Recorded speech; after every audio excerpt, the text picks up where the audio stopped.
a long process for him. He understands that he's probably had to develop himself into a better kicker, getting stronger, hitting the weight room, and understanding the game a lot more, possibly. I wonder how you prepare to be a kicker. What, do you do squats with one leg? What do you work out one calf the entire season? I mean, what's the deal? He must have a foot about the size of a gorilla, and then the other just normal human size. He has been more than human in this football game, 4 for 4 on field goals, and he's frankly the smallest and the shortest football player on the team. I look at him and I think he would be playing chess if it weren't for that leg of his. But boy, is Jimmy Camacho something special. He really is a guy who's super reliable, obviously. 15 of 19 on field goals this year. He's converted more than his last 10. Tyler Telfy will motion out to the right-hand side. Back to throw, Plant on a bootleg. He'll get taken down hard again. A.J. Hodgkins to go along with a new man into the offense or defense. My apologies. That is Miki Fangatua. Credit both of them with a half sack, as that'll be a loss of 1. Tyler Plant again getting up slowly, hands on his waist. You could tell he's in some sort of pain there. This comeback that they were looking for, more and more becoming less of a possibility here. 3 minutes to go. Tigers lead 26-7. Chaffey did have the long touchdown to begin the third, but that's been just about it.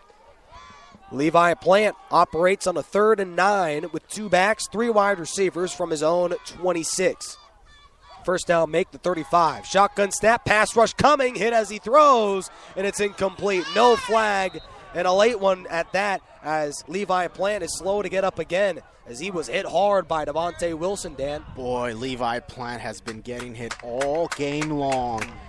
And right there, a roughing the passer penalty being called on RCC. I don't agree with that. I really don't. He was hit the moment that he released that football. Well, you've got to be able to protect the guy who's in pain. Yeah. So the referees, they understand the guy's possibly playing hurt, and so the referees tend to lean towards his side, and I can't blame him. You don't want to see him get destroyed. I have no problems if I'm James Cook, defensive coordinator for the Tigers, at that penalty. Just keep on playing the way that you've been playing. Right. Keep on playing. 3 wide set, all to the far-hand side. Nick Birdsong wanders in motion. He'll get the football. On the pass, out 45.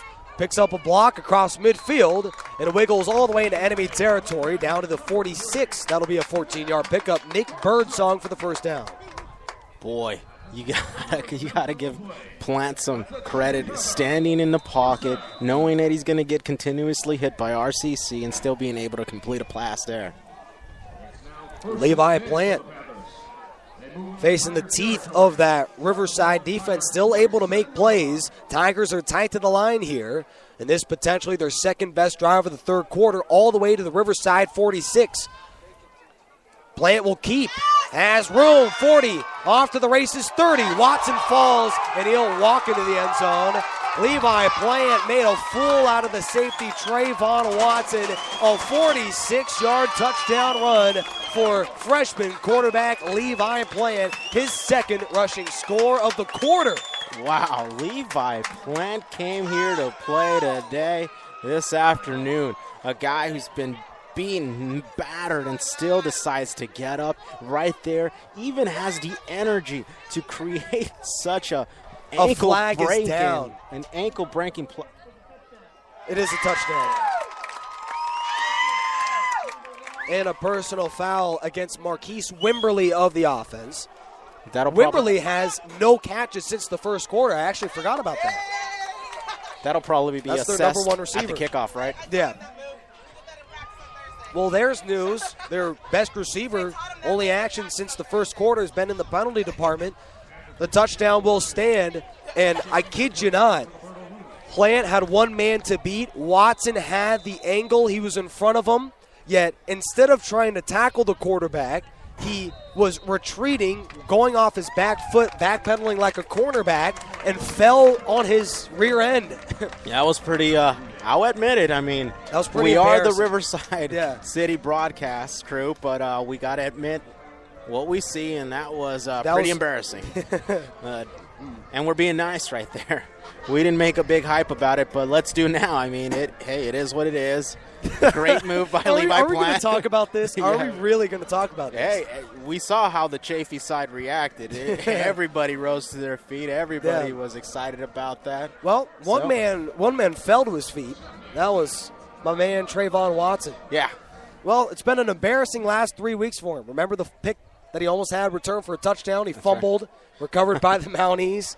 He had a drop pick last week, and now he's thrown to his own rear end in a 46-yard touchdown scamper by Levi Plant. And, guys, this is a game. 26-14 with 2:13 left to go, and we're still in the third quarter. Cortland Fort and Tremel Davis are back deep to receive. Rigoberto Luna out to kick it away.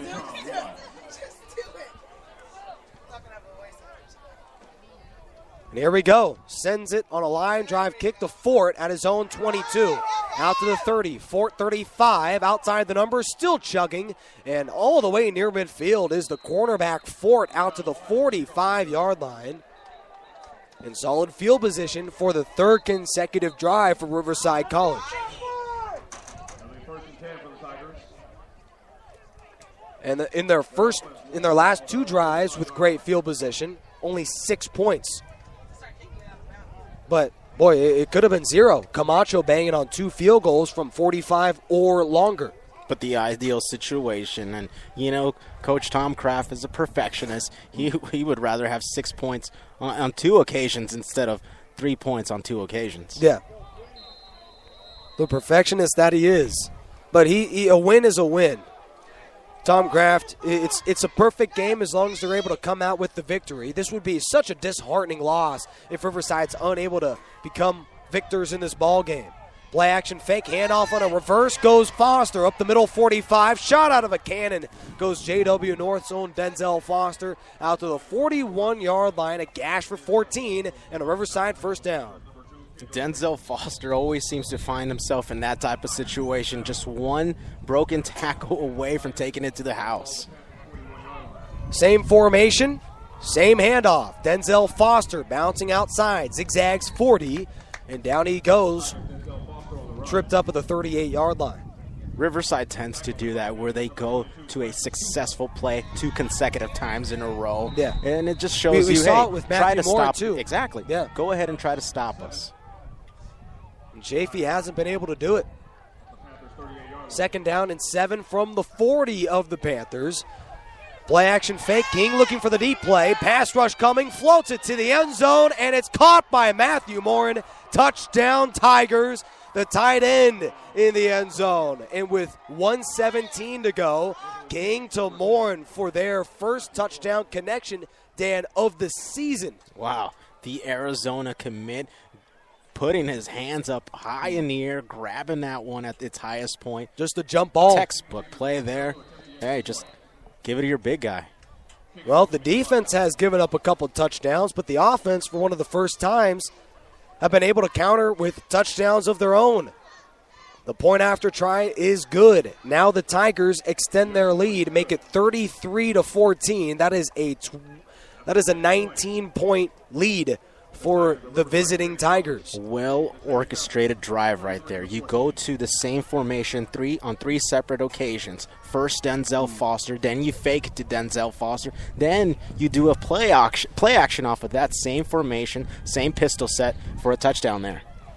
Extremely impressive day for Matthew Morin. 4 catches for him today.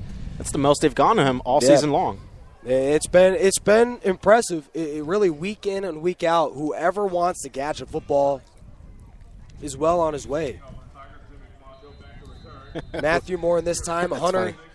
Whoever wants to catch the ball today, huh? That has been the question. 3 drops, couple by my boy Alejandro Marenko. Tees it up. Jimmy Camacho sends it away. Line drive kick, and Dan to repeat the same script out of the back of the end zone. 33-14, Tigers on top. Again, also do want to apologize. My voice is no longer in service. You're doing a great job. Same with that Chaffey offense. Thank you very much, Dan. But what are your thoughts of the first 3 quarters? Well, little small turnarounds by Chaffey, but not total turnarounds. They still need a lot more from that offense. Way too much from that defense. It's a defense that's overmatched by playmakers. I did think Chaffey would create a much bigger showing defensively, but it's been the same story the first half. Just those long drives for points. Matthew Morin, it's a 40-yard catch for him, and his longest play is a touchdown. Chaffey shows us in small spurts what they're capable of, but they're not able to sustain it over a long period of time. Mm-hmm. They don't sustain it over a quarter even. Yeah. It seems like a possession or two, and then it's back to Riverside taking over. Yeah, they rely too much on the big plays, and that really has cost them where they have gone on numerous 3-and-outs. Clock down to 44. Tigers lead 33-14. I.J. Hodgkins showing blitz. There he goes. 5-man rush. Incomplete. Going to Wimberly, but it's behind number 1, and that'll lead to a 3rd and 6. Jonah Moy in the coverage right there, showing his versatility. A guy who's known for big hits. Hey, right there, known for his coverage. A.J. Hodgkins and Jonah Moy, quite the linebacker duo, as they're on pace here, Dan. Both Moy and Hodgkins to get over 100 tackles. Both of them. They have been highly serviceable linebackers there in that Tigers offense. And what's been amazing is that Hodgkins is in his very first year. Swings it out to Anthony Villarreal, who sees not 1, not 2, but 3 Tigers defenders right when he catches the football. And that'll be a pass play for a loss of 3, making it 3-and-out again for the Chaffey offense. 3-and-out caused by a total team effort by everybody on that defense. Everybody run into the ball wherever it is. They're going to be in a gang tackle for sure, it seems like. Ray Ford able to clean up the mess. And that very well could be the final play of the third quarter, and indeed it will. Tigers lead 33-14. We'll send another quick commercial break, though, and we'll get your thoughts to begin the fourth. My voice is just about out. But, Dan, what are your thoughts? Well, first off, Riverside is probably going to take control of this fourth quarter now unless Chaffey amounts to something offensively. How much longer can they sustain the run is up in the air. Eventually, they're going to have to go away from the run game, which they've done decently today, and they're going to have to go to Levi Plant, and he's got to somehow, some way orchestrate a type of drive that will give them the momentum to take this one over. Well, it's been ironic where the Panthers trailed 20-0, yet they started using the run more in the third quarter, and actually started to have success. It did. This is a ball club that averages, Dan, 162 yards rushing per game. That ranks in the top 15 in the state of California. And in the first half, only 38 yards, so a big drop-off right there. But they did get way more of 46-yard scamper just on that touchdown carry by Levi Plant. Well, we'll begin the fourth quarter from Rancho Cucamonga with a high snap over the head of Luna. Fort chasing in the end zone, and Luna will just kick it out of the back of the end zone. That'll be a 2-point safety there for the Tigers. More points for Riverside defensively. Now make it 41 points scored by that Tigers defense. As safety, it's the third they've forced this year, but Dan, they didn't really force it. It was the Chaffey Panthers who just on a gaff threw it way over the head of the punter. They didn't cause it, but they sure do get credit. The second turnover caused by the special teams today. Should have been the pick six from Ray Ford, but nevertheless, the first points for the defense come on a safety, 35-14, the Tigers on top. And will receive the football as well. And unfortunately, I believe that's something like the fifth or sixth bad snap that the Chaffey Panthers have had over the last month on punting. I know they had a couple against Mount Sac, and in conference play, the woes have continued for their special teams. So attention to all high school snappers. Chaffey's looking for one. Right? I mean, those are horrible numbers you just read out to me. That's awesome, man. Are they also looking for offensive playmakers? I believe so. Now accepting resumes. If you can play football at any capacity, you might as well join the Chaffey Panthers. it's not that bad. Chaffey was in a win and in to the number 1 seed of the